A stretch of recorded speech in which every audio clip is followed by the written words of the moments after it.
Capítulo 41. Cuando abrió la puerta no dije nada, solo me quedé mirando mientras contenía las ganas de abrazarla. Me observó confusa, repasándome con la mirada. Después buscó mis ojos, pero tal vez la violet del sombrero no le dejó verlos. Usted me dirá, señora, dijo finalmente. Estaba más delgada, se le notaba el paso de los años, tan pequeñita como siempre, pero más flaca y más vieja. Sonreí. Seguía sin reconocerme. Le traigo recuerdos de mi madre, doña Manuela. Está en Marruecos. Ha vuelto a coser. Me miró extrañada, sin comprender. Iba arreglada con su habitual esmero, pero a su pelo le faltaban un par de meses de tinte, y el traje oscuro que llevaba puesto acumulaba ya los brillos de unos cuantos inviernos. Soy Sira, doña Manuela, Sirita, la hija de su oficial a Dolores. Volví a mirarme de arriba abajo y de abajo arriba. Me agaché entonces para ponerme a su altura y levanté la redecilla del sombrero para que pudiera verme la cara mejor. Soy yo, doña Manuela, soy Sira. ¿No se acuerda ya de mí? Susurré. Virgen del amor hermoso, Sira, hija mía, qué alegría, dijo al fin. Me abrazó y se echó a llorar mientras yo me esforzaba por no contagiarme. Pasa, hija, pasa, no te quedes en la puerta, dijo cuando por fin pudo contener la emoción. Pero qué elegantísima estás, criatura. No te había conocido. Pasa, pasa al salón. Cuéntame qué haces en Madrid, cómo te van las cosas, cómo está tu madre. Me condujo a la estancia principal y la añoranza volvió de nuevo a asomar la patita. ¿Cuántos días de Reyes habías visitado de niña aquella sala de la mano de mi madre? Cuánta emoción intentando anticipar qué regalo habría para mí en casa de doña Manuela. Recordaba su vivienda de la calle Santa Engracia como un piso grande y opulento, no tanto como aquel de Zurbano en el que tenía instalado el taller, pero infinitamente menos modesto que el nuestro de la calle de la Redondilla. En aquella visita, en cambio, me di cuenta de que los recuerdos de la infancia habían impregnado mi memoria de una percepción distorsionada de la realidad. El hogar en el que doña Manuela llevaba residiendo toda su larga vida de soltera ni era grande ni era opulento. Se trataba tan solo de una vivienda mediana y mal distribuida, fría, oscura y llena de muebles sombríos y cortinones de terciopelo trasnochado que apenas dejaban entrar la luz. Un piso corriente con manchas de goteras en el que los cuadros eran láminas descoloridas y mustios pañitos de crochet llenaban los rincones. Siéntate, hija, siéntate. ¿Quieres tomar algo? Te preparo un café. No es en realidad café, sino achicora tostada. Ya sabes lo difícil que es en estos días hacerse con comestibles. Pero con un poco de leche se disimula el sabor, aunque cada día viene más aguada. ¿Qué vamos a hacerle? Azúcar no tengo, que le he dado a mi cartilla de racionamiento a una vecina para sus niños. A mi edad igual me da. La interrumpí agarrándole una mano. No quiero tomar nada, doña Manuela, no se preocupe. Solo he venido a verla para preguntarle una cosa. ¿Tú me dirás entonces? ¿Sigue usted cosiendo? No, hija, no. Desde que cerramos el taller en el 35 no he vuelto. Alguna cosilla suelta ha habido para las amigas o por compromiso, pero nada más. Si no recuerdo mal, tu traje de novia fue lo último grande que hice. Y fíjate tú al final. Preferí esquivar lo que aquello evocaba y no le dejé terminar. ¿Y usted querría venirse a coser conmigo? Quedé unos segundos sin responder, desconcertada. ¿Volver a trabajar, dices? ¿Volver a lo de siempre, como hacíamos antes? Afirmé sonriendo, intentando infundir unas motas de optimismo en su aturdimiento, pero no me contestó inmediatamente. Antes desvió la conversación de rumbo. ¿Y tu madre? ¿Por qué me buscas a mí y no coses con ella? Ya le he dicho que estaba en Marruecos. Se fue allí durante la guerra. No sé si usted lo sabía. Lo sabía, dijo en voz baja, como un miedo a que las paredes la oyeran y transmitieran el secreto. Apareció por aquí una tarde, así de pronto, inesperadamente, como tú has hecho ahora. Me dijo que le habían organizado todo para irse a África, que tú estabas allí y que de alguna manera habías conseguido que alguien pudiera sacarla de Madrid. No sabía qué hacer, estaba asustada. Vino a consultarme a ver qué me parecía a mí todo eso. Mi maquillaje impecable no dejó entrever el desconcierto que sus palabras me estaban causando. Jamás imaginé que mi madre hubiera dudado entre quedarse o no. Yo le dije que se fuera, que se marchara lo antes posible. Prosiguió.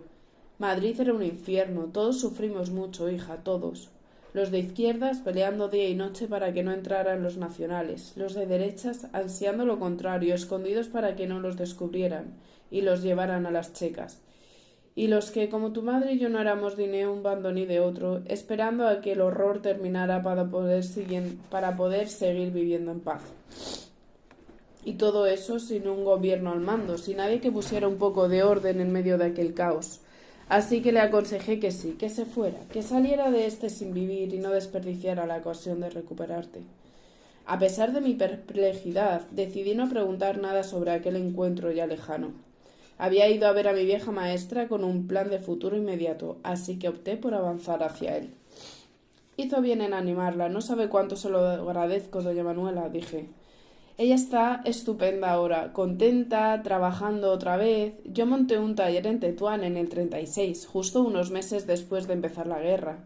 Allí las cosas estaban tranquilas y aunque las españolas no tenían el cuerpo para fiestas y costuras, había algunas señoras extranjeras a las que la guerra importaba bastante poco. Así que se convirtieron en mis clientas. Cuando llegó mi madre, seguimos cosiendo juntas, y ahora yo decido volver a Madrid y empezar de nuevo con otro taller. ¿Y has vuelto sola? Yo ya llevo mucho tiempo sola, doña Manuela. Si me está preguntando por Ramiro, aquello no duró mucho. Entonces, ¿Dolores se ha quedado allí sin ti? Pregunto sorprendida. Pero si se marchó precisamente para estar contigo. Le gusta Marruecos, el clima, el ambiente, la vida tranquila. Tenemos muy buenas clientas y ha hecho también amigas. Ha preferido quedarse. Yo, en cambio, echaba de menos Madrid. Mentí. Así que decidimos que yo me vendría, empezaría a trabajar aquí y cuando los dos talleres estuvieran en marcha ya pensaríamos qué hacer. Me miró fijamente y durante unos segundos eternos. Tenía los párpados caídos, la cara llena de surcos. Andaría por los 60 y tantos, quizás se acercara ya a los 70. Su espalda encorvada y las callosidades de los dedos mostraban el rastro de todos y cada uno de aquellos años de tanto trajinar con las agujas y las tijeras. Como simple costurera primero, como oficiala de taller después, como dueña de un negocio más tarde y como marino sin barco, inactiva al final. Pero no estaba acabada, ¿qué va? Sus ojos vivos, pequeños y oscuros como aceitunillas negras, reflejaban la agudeza de quien aún mantenía la cabeza bien puesta sobre los hombros.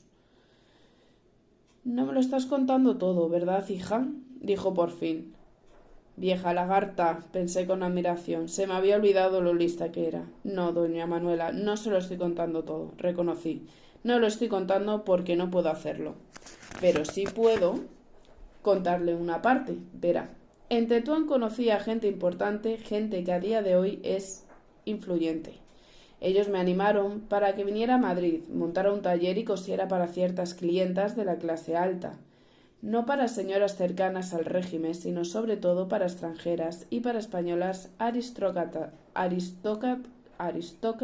y monárquicas, de las que piensan que Franco está usurpando el puesto del rey. ¿Para qué? ¿Para qué qué? ¿Para qué quieren tus amigos que tú cosas para esas señoras? No se lo puedo decir, pero necesito que usted me ayude. He traído telas magníficas de Marruecos y aquí hay una escasez enorme de tejidos. Se ha corrido la voz y he ganado fama, pero tengo más clientas de las previstas y no puedo atenderlas a todas yo sola. ¿Para qué, Sira? Repitió lentamente. ¿Para qué coses a esas señoras? ¿Qué queréis de ellas tú y tus amigos?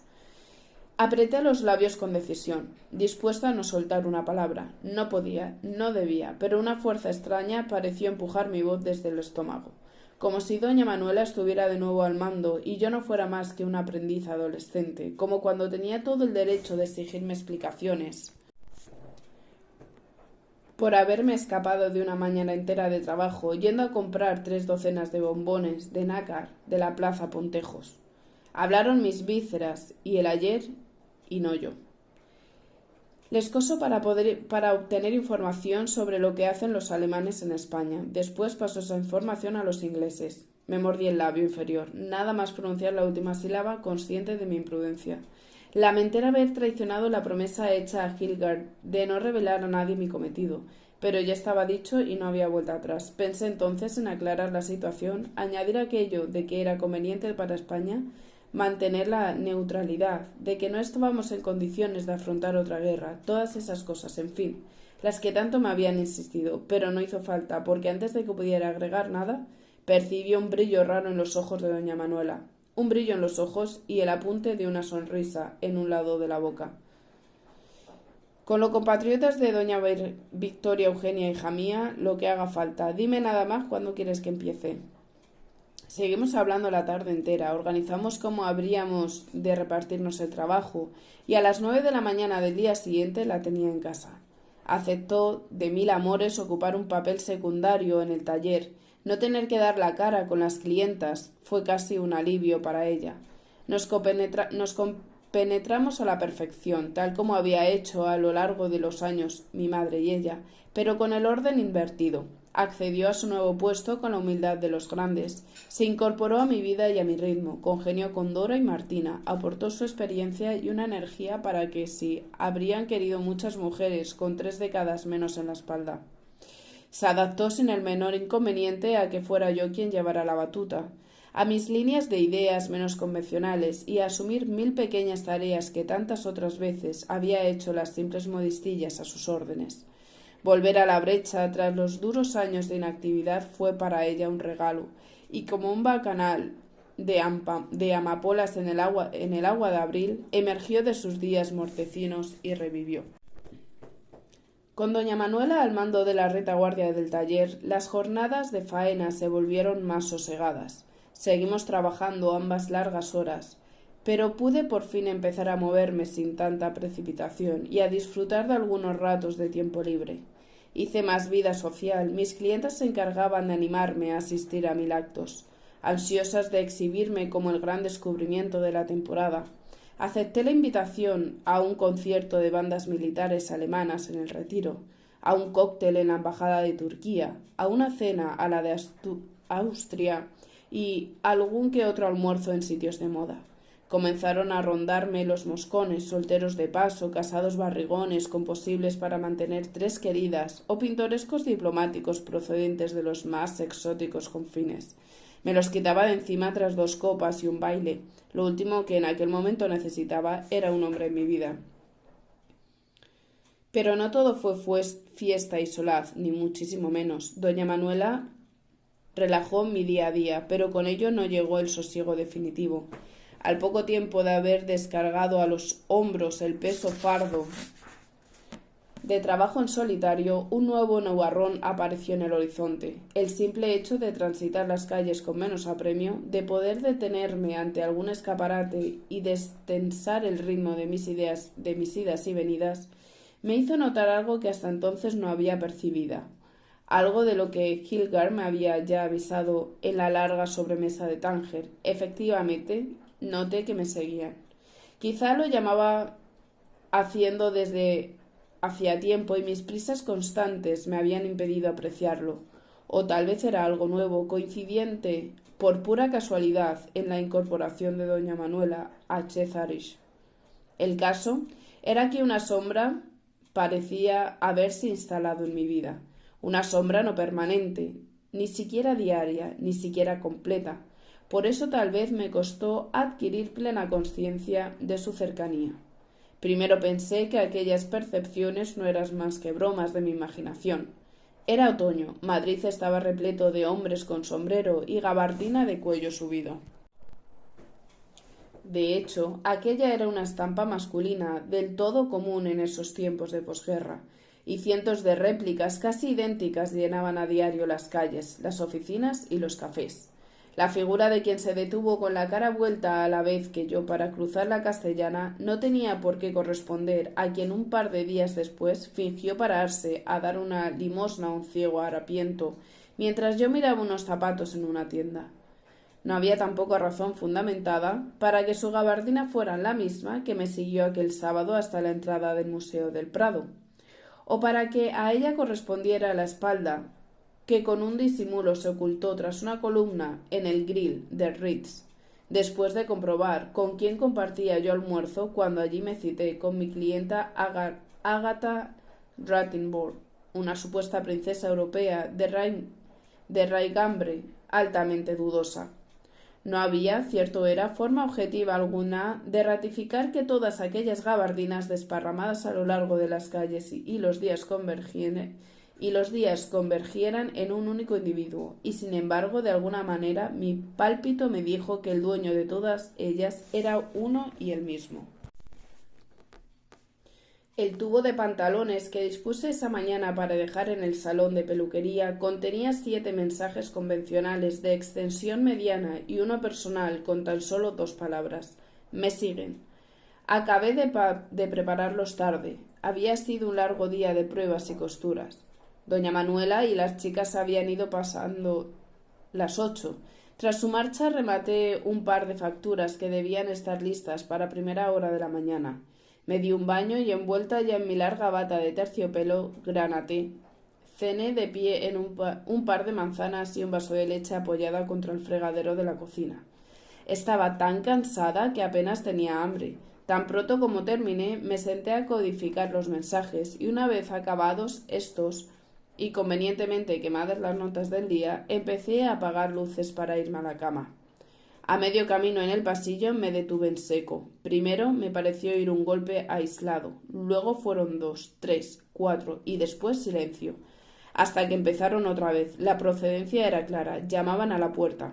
Llamaban con los nudillos contra la madera, no al timbre, con golpes secos y cada vez menos distanciados, hasta convertirse en un aporreo ininterrumpido. Me quedé inmóvil, atenazada por el miedo, sin capacidad para avanzar o retroceder.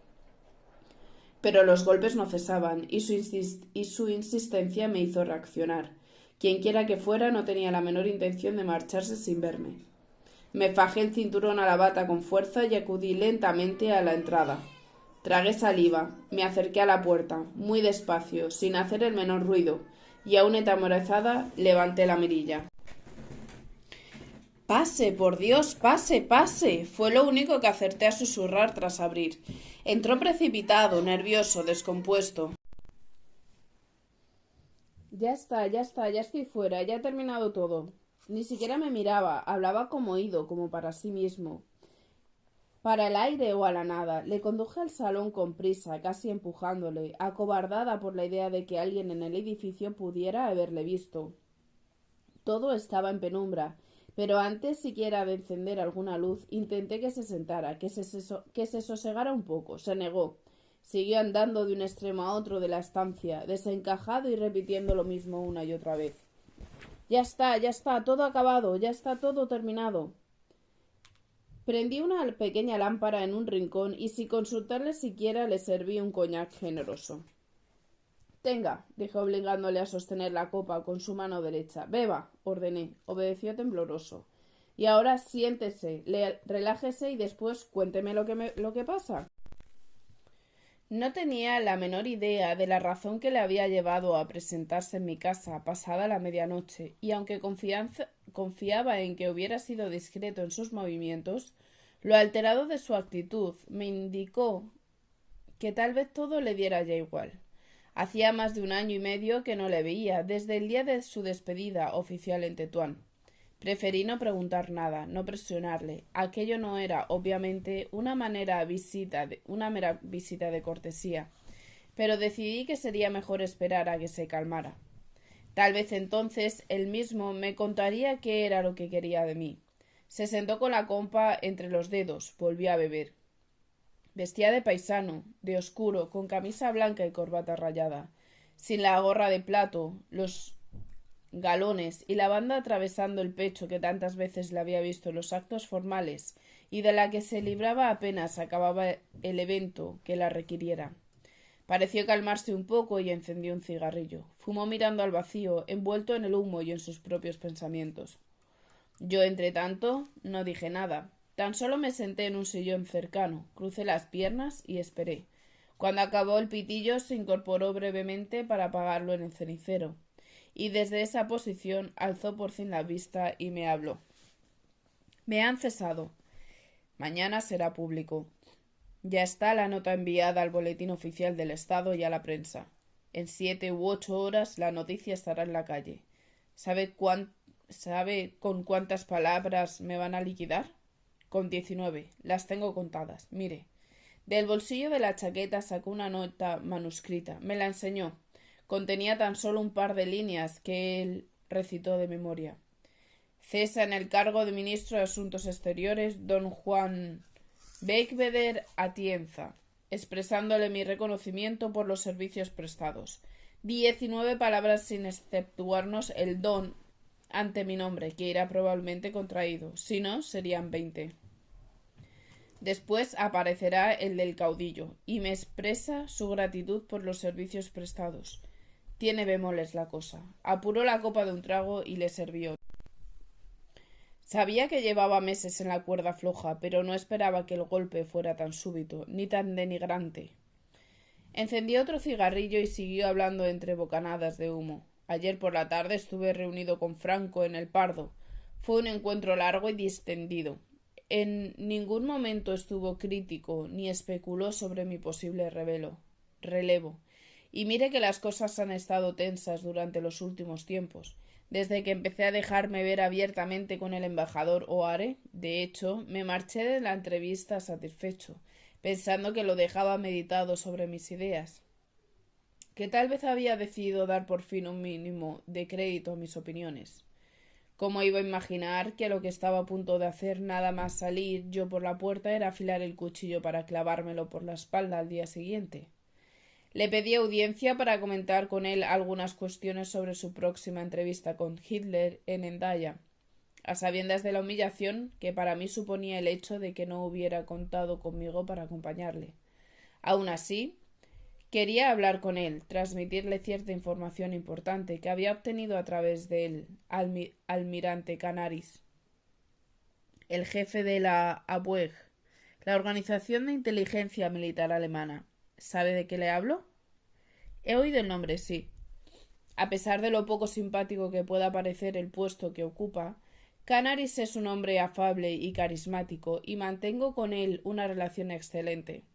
Ambos pertenecemos a esa extraña clase de militares con un tanto sentimentales a los que nos gustan poco los uniformes, las condecoraciones y los cuarteles. Teóricamente está a las órdenes de Hitler, pero no se somete a sus designios y actúa de manera bastante autónoma. Tanto que, según se comenta, la espada de Damocles pende también sobre su cabeza, al igual que lo ha hecho durante meses sobre la mía.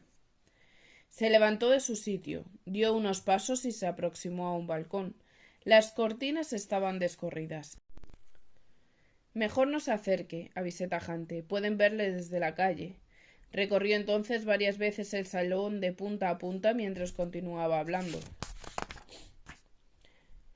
Yo le llamo a mi amigo Guillermo, en español. Él hablaba muy bien nuestra lengua. Vivió en Chile un tiempo. Hace unos días nos reunimos a comer en casa Botín. Le encanta el cochinillo. Lo noté más alejado que nunca de la influencia de Hitler, tanto que no me extrañaría que estuviese conspirando contra el Führer con los ingleses. Hablamos de la convivencia absoluta, de que España no entre en la guerra del lado de Eje, y para ello dedicamos la comida a trabajar sobre una lista de provisiones que Franco debería pedir a Hitler a cambio de aceptar la entrada española en el conflicto. Yo conozco perfectamente nuestras necesidades estratégicas y Canaris está al tanto de las deficiencias alemanas, así que entre ambos compusimos una relación de existencias que España debería pedir como condición indispensable para su adhesión y que Alemania no estaría en disposición de ofrecerle ni siquiera a medio plazo. La propuesta incluía una larga lista de peticiones imposibles, desde posesiones territoriales en el Marruecos francés y el Aranizado, hasta cantidades desorbitadas de cereales y armas, y la toma de Gibraltar por soldados únicamente españoles. Todo, como le digo, absolutamente inalcanzable. Me indicó Canaris también que no era aconsejable comenzar aún con la reconstrucción de todo lo destrozado por la guerra en España, que convendría dejar las vías férreas destruidas, los puentes volados y las carreteras reventadas, para que los alemanes fueran conscientes del lamentable estado del país y de lo difícil que resultaría a sus tropas cruzarlo. Se sentó de nuevo y bebió otro sorbo de coñac. El alcohol, por fortuna, le estaba destensando. Yo, por mi parte, seguía totalmente desconcertada, sin comprender la razón por la que Beigbeder había ido en mi busca a esas horas y en aquel estado para hablarme de cosas tan ajenas como sus encuentros con Franco y sus contactos con militares alemanes. Llegué al Pardo con toda esa información y se la relaté al caudillo en detalle, prosiguió. Escuchó atentísimo, se quedó con el documento y me agradeció la gestión. Estuvo tan cordial conmigo que hasta hizo alguna alusión personal a los viejos tiempos que compartimos en África. El generalísimo y yo nos conocemos desde hace muchos años, ¿sabe? De hecho, aparte de su inefable cuñado, creo que soy, que he sido el único miembro del gabinete que le tutea. Franquito, nunca fuimos grandes amigos. Franquito al mando del glorioso movimiento nacional. ¿Quién nos lo iba a decir? Nunca fuimos grandes amigos, la verdad. De hecho, creo que nunca me apreció lo más mínimo. No entendía mi escaso ímpetu militar y mi querencia por destinos urbanos, administrativos y, a ser posible, extranjeros.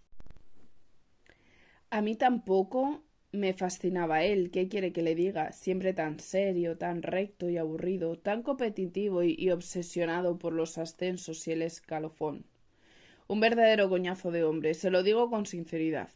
Coincidimos en Tetuán. Él ya era comandante, yo aún capitán. ¿Quiere que le cuente una anécdota? Al caer la tarde solíamos reunirnos todos los oficiales en un cafetín de la Plaza de España a tomar unos vasos de té. ¿Se acuerda de esos cafetines? Me acuerdo perfectamente, confirmé. ¿Cómo borrar de mi mente la memoria de las sillas de hierro forjado bajo las palmeras, el olor a pinchitos y a té con hierbabuena, el transitar parsimonioso de chilabas y trajes europeos alrededor del templete central, con sus cejas de barro y los arcos morunos pintados de cal? Sonrió él brevemente por primera vez. La nostalgia fue la causa. Encendió un nuevo cigarrillo y se recostó en el respaldo del sofá. Hablábamos casi en la penumbra, con la pequeña lámpara en un ángulo del salón por toda luminaria. Yo seguía en bata, no encontré el momento de excusarme para correr a cambiarme. No quise dejarle solo ni un segundo hasta verle del todo sereno. Una tarde él dejó de aparecer. Empezamos todos a hacer conjeturas sobre su ausencia. Llegamos a la conclusión de que andaba en amores y decidimos emprender averiguaciones. En fin, ya sabe, tonterías de oficiales jóvenes, como sobraba el tiempo y no había gran cosa que hacer. Lo echamos a los chinos y me tocó a mí espiarle. Al día siguiente aclaré el misterio. Al salir de la alcazaba, le seguí hasta la Medina. Le vi entonces entrar en una casa, la típica vivienda árabe.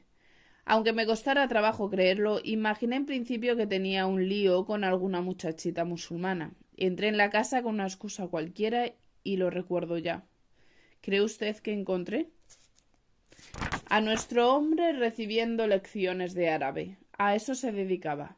Porque el gran general africanista, el insigne e invicto caudillo de España, el salvador de la patria, no habla árabe a pesar de sus esfuerzos. Ni entiende al pueblo marroquí, ni le importan todos ellos lo más mínimo. A mí sí. A mí sí me importan mucho, y me entiendo con ellos porque son mis hermanos. En árabe culto, en cherja, el dialecto de las cabilas del Rif, en lo que haga falta. Y eso molestaba enormemente al comandante más joven de España, orgullo de las tropas de África, y el hecho de que fuera yo mismo quien que le descubriera intentando remendar su falta de fastidio más aún. En fin, bobadas de juventud. Dijo unas frases en árabe que no entendí, como para demostrarme su dominio de la lengua, como si yo no lo supiera ya. Bebió de nuevo y le llené la copa por tercera vez. ¿Sabe lo que dijo Franco cuando Serrano me puso para el ministerio? ¿Me estás diciendo que quieres que ponga a Juanito Beigbeder en exteriores? Pero si está loco perdido. No sé por qué me tiene colgado el San Benito de la locura, posiblemente porque su alma es fría como el hielo, y cualquiera que sea un poco más pasional que él le parece el colmo de la enajeración. Loco yo, será posible. Volví a beber. Hablaba sin fijarse apenas en mí, vomitando su amargura en un monólogo incesante. Hablaba y bebía, hablaba y fumaba, con furia y sin descanso mientras yo escuchaba en silencio, incapaz aún de entender por qué me contaba todo aquello. Apenas habíamos estado solos antes. Nunca había cruzado conmigo más de un puñado de frases sueltas sin Rosalinda presente. Casi todo lo que de él sabía me había llegado por boca de ella. Sin embargo, en aquel momento tan especial de su vida y su carrera, en aquel instante que marcaba drásticamente el fin de una época, por alguna razón desconocida, había decidido hacerme su confidente. Franco y Serrano dicen que soy trastornado, que soy víctima del influjo pernicioso de una mujer. La de estupideces que tiene uno que oír a estas alturas, coño. Querrá el cuñadísimo darme a mí lecciones de moralidad. Él, precisamente, que tiene a su legítima con 6 o 7 criadas en casa, mientras se pasa los días encamado con una marquesa a la que luego lleva a los toros en un descapotable. Y para colmo está pensando incluir el delito de adulterio en el Código Penal. Tiene guasa el asunto. Claro que a mí me gustan las mujeres, ¿cómo no me van a gustar? No comparto vida matrimonial con mi esposa desde hace años y a nadie tengo que dar explicaciones ni de mis sentimientos ni de con quién me acuesto y con quién me levanto, faltaría más. He tenido mis aventuras, todas las que he podido, para serle sincero. ¿Y qué? ¿Soy un bicho raro en el ejército o en el gobierno? No, soy como todos, pero ellos se han encargado de colgarme la etiqueta de vividor frívolo embrujado por el veneno de una iglesia inglesa. Hace falta ser imbécil. Querrían mi cabeza para mostrar su lealtad a los alemanes, como Herodes la de Bautista. Ya la tienen, que les cunda, pero para eso no necesitaban pisotearme. ¿Qué le han hecho? Pregunté entonces. Difundir todo tipo de injurias sobre mí. Me han construido una infumable leyenda negra de mujeriego depravado capaz de vender a la patria por una buena coyunda, con perdón. Han corrido el bulo de que Rosalinda me ha abducido y se ha obligado a traicionar a mi país, de que Oare me tiene sobornado, de que recibo dinero de los judíos de Tetuán a cambio de mantener una postura antigermana. Han hecho que me vigilen día y noche, incluso he llegado a temer por mi integridad física, y no crea que son fantasías. Y todo ello tan solo porque como ministro he intentado actuar con sensatez y exponer mis ideas en concordancia. Les he dicho que no podemos zanjar las relaciones con británicos y norteamericanos, porque de ellos depende que nos lleguen los suministros de trigo y petróleo necesarios para que este pobre país no muera de hambre. He insistido en que no debemos dejar que Alemania interfiera en los asuntos nacionales, que debemos oponernos a sus planes intervencionistas, que no nos conviene enzarzarnos con su guerra a su lado, ni siquiera a cambio del imperio colonial, que creen que podríamos obtener de ello. ¿Creen que han sometido mi criterio a la más mínima valoración? En absoluto. No solo no me han hecho el menor caso, sino que además me han acusado de demencia por pensar que no debemos plegarnos ante un ejército que se pasea victorioso por toda Europa. ¿Sabe una de las últimas genialidades del sublime Serrano? ¿Sabe qué frase repite últimamente? Guerra, con pan o sin pan. ¿Qué le parece? Y el enajeado resulta ahora que soy yo, manda narices. Mi resistencia me ha costado el puesto. ¿Quién sabe si no acabará costándome también la vida? Me he quedado solo, Sira, solo. El cargo de ministro, la carrera militar y mis relaciones personales, todo, absolutamente todo arrastrado por barro. Y ahora me envían a Ronda bajo arresto domiciliario, a saber si no tienen permiso previsto abrirme un consejo de guerra y liquidarme de buena mañana contra cualquier paredón. Se quitó las gafas y se restregó los ojos. Parecía fatigado, exhausto mayor. Estoy confuso, estoy agotado, dijo en voz baja. Suspiró después con fuerza, lo que daría por volver atrás, por no haber abandonado nunca mi Marruecos feliz. Lo que yo daría porque toda esa pesadilla jamás hubiera empezado. Solo con Rosalinda encontraría consuelo, pero ella se ha ido. Por eso vengo a verla, para pedirle que me ayude a hacerle llegar mis noticias. ¿Dónde está ahora? Lleva semanas haciéndome esa pregunta, sin saber dónde acudir en busca de la respuesta. En Lisboa. Hubo de marcharse precipitadamente. ¿Por qué? Preguntó alarmada. Supimos que la Gestapo estaba tras ella. Tuvo que abandonar España. ¿Y usted como ministro no pudo hacer nada? ¿Yo con la Gestapo? Ni yo ni nadie, querida mía. Mis relaciones con todos los representantes alemanes han sido muy tensas en los últimos tiempos. Algunos miembros del propio gobierno se han encargado de filtrar al embajador y su gente mis opiniones contrarias a nuestra posible intervención en la guerra y a la excesiva amistad hispano-germana, aunque probablemente tampoco habría logrado nada si hubiera estado en buenos términos con ellos, porque la Gestapo funciona por libre, al margen de las instituciones oficiales. Averiguamos que Rosalinda estaba en sus listas por una filtración. En una noche preparó sus cosas y voló a Portugal. Todo lo demás se lo enviamos después. Ben Witt, el agregado naval norteamericano, fue el único que nos acompañó al aeropuerto. Un excelente amigo. Nadie más sabe dónde está, o al menos nadie más debería saberlo. Ahora, sin embargo, quiero compartirlo con usted. Disculpe que haya invadido su casa a estas horas y en estas condiciones, pero mañana me llevan a Ronda y no sé cuánto tiempo estaré sin poder contactar con ella. ¿Qué quiere que haga? Pregunté, intuyendo por fin el objetivo de aquella extraña visita. Que se las arregle para conseguir que estas cartas vayan a Lisboa a través de la valija diplomática de la embajada británica. Hágalas llegar a Alan Hilgard. Sé que está en contacto con él, dijo mientras sacaba 3 gruesos sobres del bolsillo interior de su chaqueta. Las he escrito a lo largo de las últimas semanas, pero he estado sometido a una vigilancia tan férrea que no me he atrevido a darle salida por ningún conducto. Como comprenderá, ya no me fío ni de mi sombra. Hoy, con eso de la formalización del cese, parecen haberse dado una tregua y han bajado la guardia. Por eso he podido llegar hasta aquí sin ser seguido. ¿Está seguro? Completamente, no se preocupe, afirmó calmando mis temores. He tomado un taxi, no he querido hacer uso del coche oficial. Ningún vehículo ha venido tras nosotros a lo largo del trayecto, lo he comprobado. Y seguirme a pie habría sido imposible. He permanecido dentro del taxi hasta que he visto al portero salir con las basuras. Solo entonces he entrado en la finca. Nadie me ha visto, pierda cuidado. ¿Cómo sabía dónde vivo? ¿Cómo no habría de saberlo? Rosalinda fue quien escogió esta casa y me mantuvo al tanto de los avances de su acontecimiento. Estaba muy ilusionada con su llegada y con su colaboración a la causa de su país.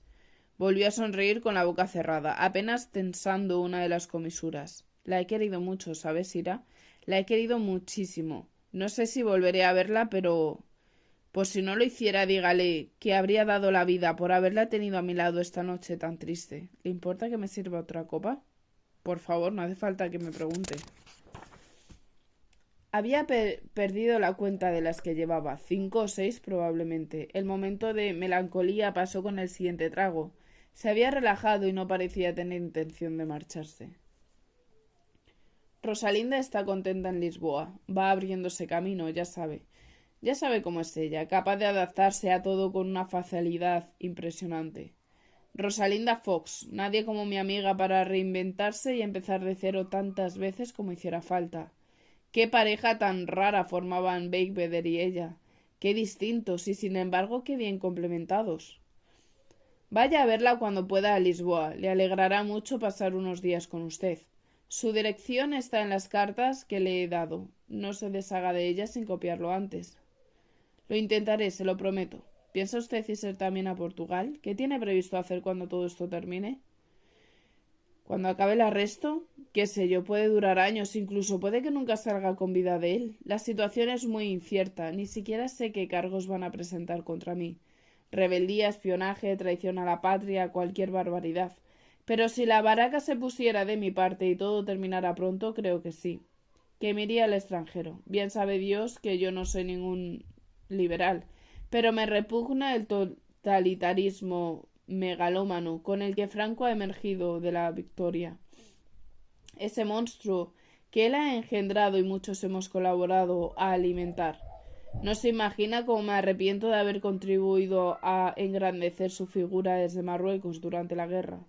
No me gusta este régimen, no me gusta en absoluto. Creo que ni siquiera me gusta España, por lo menos no me gusta este engendro de una grande y libre que nos están intentando vender. He pasado más años de mi vida fuera de este país que dentro, así que me siento como un extraño. Hay muchas cosas que me son ajenas. Siempre podría volver a Marruecos, sugerí, con Rosalinda. No, replicó contundente. Marruecos es ya pasado. No habría allí destino para mí. Después de haber sido alto comisario no podría cubrir un cargo inferior.